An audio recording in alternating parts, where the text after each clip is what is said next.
Hello and welcome back. I'm Dean Berman from Berman Buys. Today we'll look at some property news.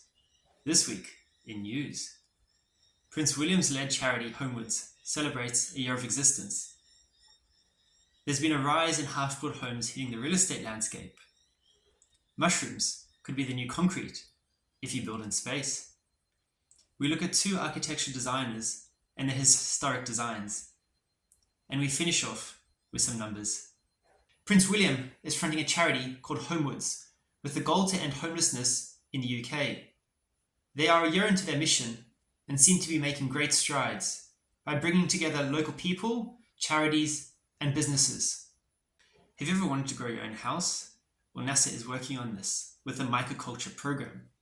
The aim is to grow mushroom spores in space, which are lightweight and non-contaminated, and turn them into concrete-like bricks, which can be used to build shelter for the astronauts. If you've seen an influx of half-built homes in the market, there is a reason. Many construction companies have collapsed, resulting in owners being forced to sell. This has been due to 30% plus cost increases since the pandemic, along with builders being unable to absorb the cost increases when they committed to fixed price contracts.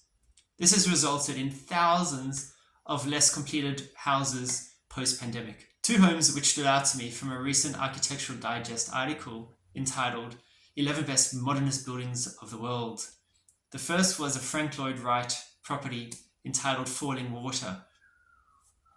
This property simultaneously blends into nature whilst the waterfall sort of cascades through it, flowing downstream.